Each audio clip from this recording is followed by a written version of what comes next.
I think the story is such a meaningful picture of what it looks like to endure well. Because he had so much integrity. Yeah. And it was integrity that didn't need to be seen or validated by anybody. Like, he kind of just was happy to be himself in integrity and humility and generosity and kindness and diligence through all of the hardships that he faced that would make so many people quit.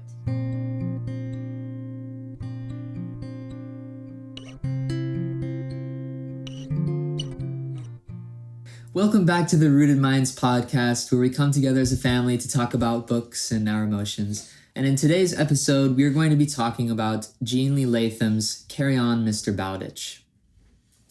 Well, I'm so excited. We're going to be talking about the emotional journey of Carry On, Mr. Bowditch.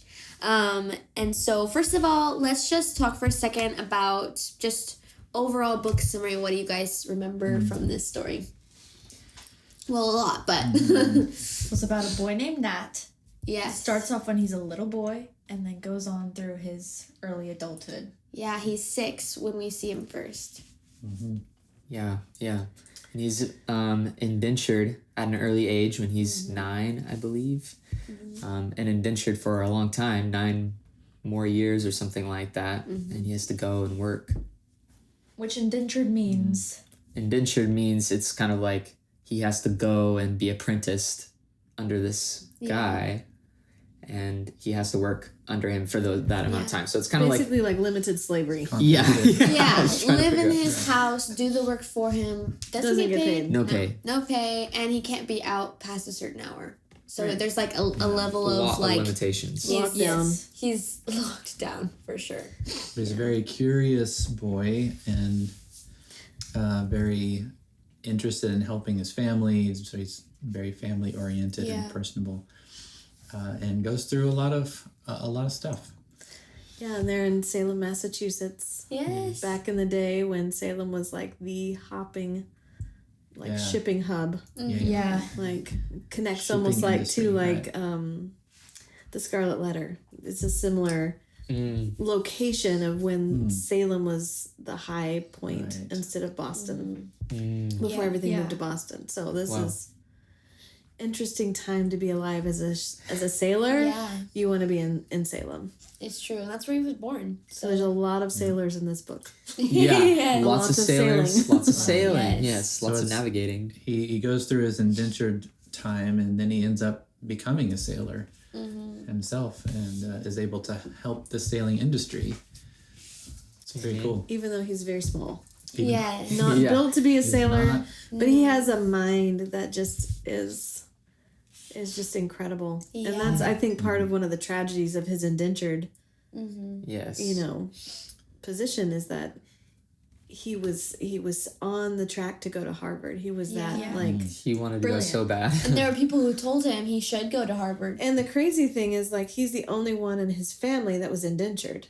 Like, all of his other siblings Right. were not. They were just kind of common, like, workers or, like, Exactly. sailors, or, like, they were built to be sailors. Or they Yeah. were girls that were taking care of the house or things like that. Right. But he was the only one that ended up getting this indentured Yeah. status, like, not the rest of the kids. And it was hard for Nat because, like, he thought he was going to go back to school, but he woke up the next morning and found out that having one less mouth to feed meant him being indentured, not him going back to school.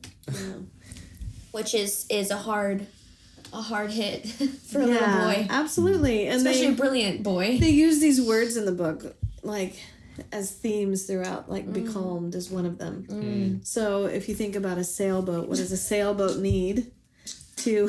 It's wind. Sailboat needs some wind, right? To sail. And so if there's no wind, It's you're becalmed. Yeah. You're stuck in the water. You're dead in the water. You've got this big heavy boat that you can't move. And so this indentured status is like something that is threatening to becalm him. Yeah. And so he learns to live by ash breeze. I think Ash they breeze, say, which right? is like the the oars were made of ash wood, and so Yeah. if you row, you can get somewhere. You can make things move. And that's kind of the inspiring theme of this book, is that despite all these challenges and like it becoming indentured and all of that, like he makes it work. You know, Yeah. his hunger for learning, you know, drives him to like find ways to learn and to grow despite being indentured. And so he like teaches Latin to himself in his bedroom Yeah, while he's he's indentured. crazy. I'm like, He has such a Crazy. hopeful perspective on life. Yeah. Despite all the things that happen to him, he always is thinking in a creative way towards, how can I make the best of this? Finds any book he can to, if he can't go to school, he'll bring school to him. Things that would normally hold a average person back or discourage them, Right. shut them down. Yeah. He didn't let it happen to him. Yeah. Crazy. He goes through a lot, honestly. Like, we see 16 years of his life in this book. Like, it's his, what would you call that, a biography? Like a memoir-ish. A memoir. But it's like a biography. It's written by somebody else, not by him. Right. Autobiographies by yourself. Right. And so it's just this little portion of, but it's like creative nonfiction in Right. a sense. yeah. Yeah. And so I was kind of thinking, just like with all of this, like, because he experiences a lot of loss. Like, there's a lot of people that pass away that are really close to him in this book. And also loss of education. Like, he doesn't ever go to Harvard. But, you know, like, it gets redeemed in the book. Like, and like, and it, like we've talked about the internship, like, he loses his freedom in that sense. And like, but I think it's so beautiful how in the story every piece of hardship is redeemed. Like, like you see throughout his life, like every hard thing that he goes through, he accomplishes something greater on the other side, which is beautiful. And I think he just carries curiosity and determination, like you said, hope very well. Yeah. I love how when in these conversations, like part of the goal is to draw out some of these undercurrents, some of these like human. Yeah, I like that. I didn't think about that pun, but yeah, Pun intended. pun intended. Come on. But yeah, because he was, even though it was it's a historical nonfiction book, we're still talking about humans here, and we're talking about how they experience things. We're talking about how, like in the conversation here, how we can draw out what they experienced to help us understand a little more of how we experience things. So I love this book in particular because it's such a good one to help us do that. Yeah, that's so true.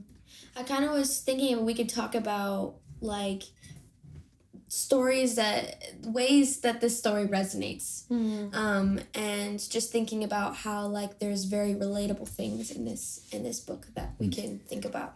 Well, something that I think is like really powerful about this story and about Nat as a person is that these characteristics that we talk about him, about his determination and his hope and all these things, like they seem to be like driven further into him with each loss that he experiences, where it's like he almost goes on this journey of like losing people, losing, you know, his education and dreams and all these things. And in that loss, there's like a humility that says like, okay, like what are we going to do about it, you know? And how am I going to act? What is it like me to be? What is it like me to be? In this kind of situation? Yeah. He's not fighting the situation. He's fighting his existence in the situation. Yeah. Like he's not trying to change like the fact that he's not free anymore because he's indentured. Wow. Well, maybe he is in a little bit, but not really. You know, he's not. Yeah. That's not the war he's waging. He's like Right. determined to, I guess, like make life satisfying and worthwhile. Make the best of every Absolutely. And like there's men that come through the mercantile shop that are free, and yet in their minds they're stuck. Yeah. You know? And so I resonate so much with his like drive for like sharing what he's learned. Yeah. Like one of my favorite things about the book and about his character is just how when he's on the ship, he's like trying to figure things out. Like they say, you can't ever do that. You can't ever work a lunar without knowing a lot of math. And so he's like, I bet I could figure that out. Let me learn it. You know, and so he's like teaching the ship's boy, you know, like the least educated person on the ship. Like if I can explain it to him, I can explain it to anybody. Yeah. Because his goal is not to hold anything to himself. He so freely gives. He so freely gives. And so like all of the ships he's on, he's teaching everybody that shouldn't be able to do these things. Yeah. Because he sees no barrier, no limitation on education and who can learn. Yeah.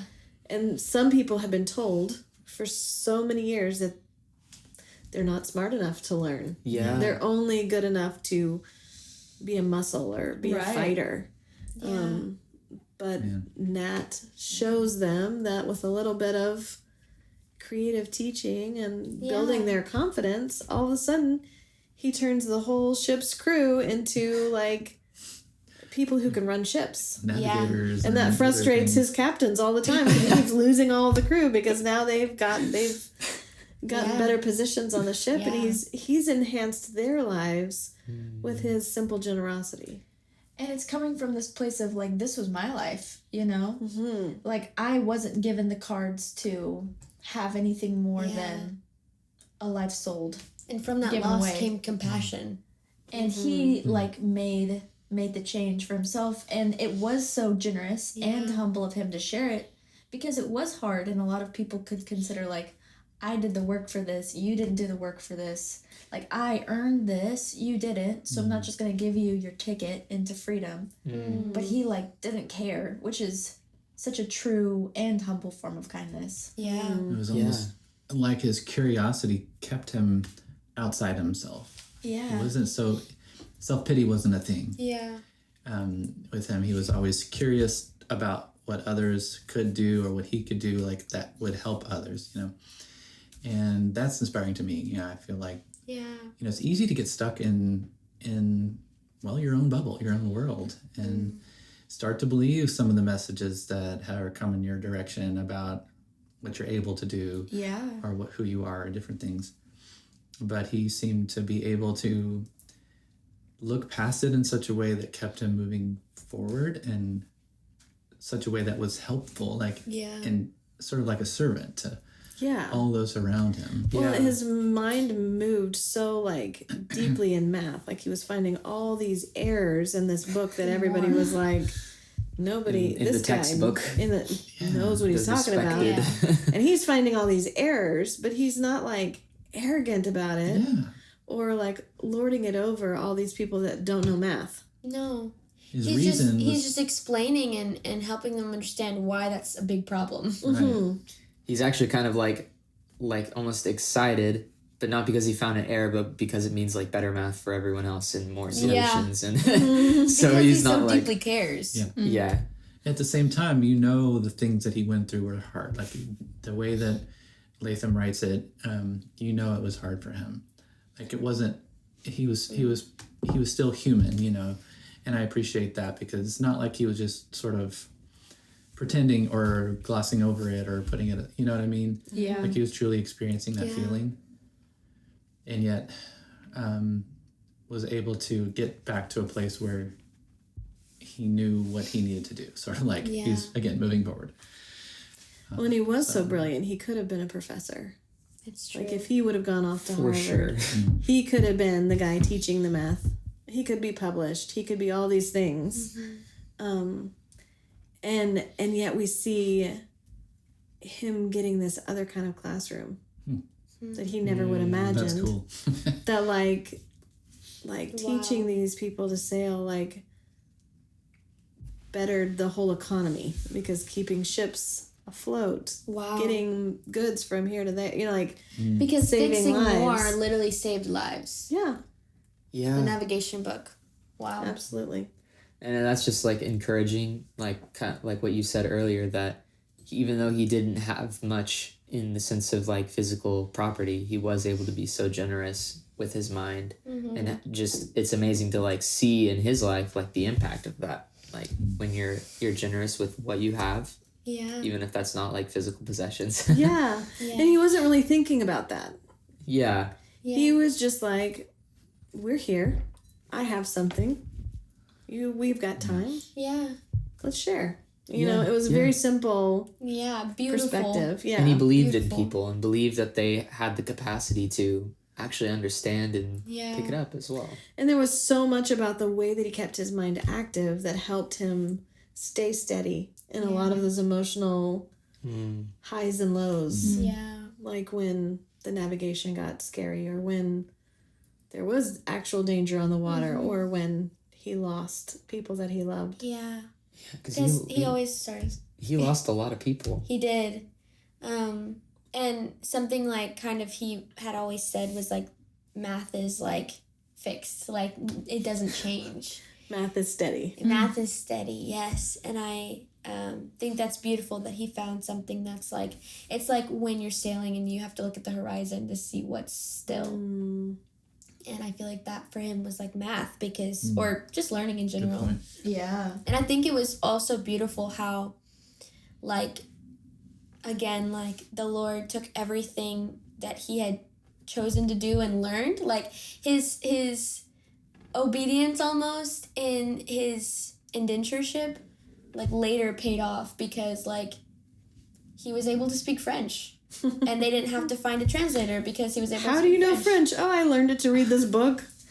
No, literally. Okay, that's great. And there was a Frenchman that came into the shop that was like passionate about my pronunciation, and I was like, fine, I'll teach you English. I just want to read it. And he's like, Right. no, you must speak it. Exactly. And it paid off. Like, And it did. he had to use that so many times. I love how those small things like that go such a long way. Yeah. It doesn't have to be a big to do. You just be your curious self, and culture around you starts changing.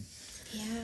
Yeah, and it's cool because like those little moments too, like I see God in that, and just the way that he wrote Nat's story, you know, was not the way that Nat would have expected or chosen it to go. But throughout his story, there's all these like little things, like the you know, where'd the Frenchman come from, you know, to teach him French that he ended up using later, you know, that was important. Yeah. And, like all these little details and things of like the Lord ordaining moments and crafting this, you know, story for Nat to be someone who could like if he had gone to Harvard and become a professor, maybe it would have been harder to relate with the common sailorman, you know, and to help them in that Point. in the kind of way that he actually did. To write a book that anybody could read. Yeah. And not just a scholar. Or not just somebody that knows Latin. Yeah. Or not just somebody that knows these complicated math things. Yeah. It's so true. It's so true. And there's so many like hidden gems in this story of those kinds of like, Oh my gosh, yeah, totally. he thought it was over, and then there's something that comes of it later that are like, oh, so well written. And they, I honestly, Go sorry. ahead. And honestly, it's wild because all we see is ages 6 to 22. Like, that's all that this book is. And the fact that he has so much more life left that we, like, don't know about, but, like, how beautiful, like, just those 16 years. I think the story is such a really meaningful picture of what it looks like to endure well. Because he had so much integrity. Yeah. And it was integrity that didn't need to be seen or validated by anybody or affirmed. Like, he kind of just was happy to be himself in integrity and humility and generosity and kindness and diligence through all of the hardships that he faced that would make so many people quit. Want to quit, want to give up. Yeah. Well, Nat really did, like, do such a beautiful job at, like, charting his own path and, like, really diving into purpose and who he was meant to be, and just allowing, like you said, it to be a fulfilling thing, like his life to be fulfilling. And I think he found that. So yeah, we want to know, like, what keeps you going during loss? Like, what do you, What do you think about? What do you do when you're going through loss? And how does that help you keep going? Yeah. Yeah, we have a lot more exciting things to talk about in this book with Carry On, Mr. Bowditch, and we look forward to diving deeper into that. Mm-hmm. And so, not through yet. Join us on Rooted Minds learning community to get into more thoughts on loss of family, loss of job, loss of different things. So we'll see you there. Thank you again for joining us today on the Rooted Minds podcast. If you enjoyed our discussion of Carry On, Mr. Bowditch, our 5 deep dive episodes exploring character qualities of Nat are now available to all members of our learning community. Until next time, may you find joy, grace, and peace in the pages you turn.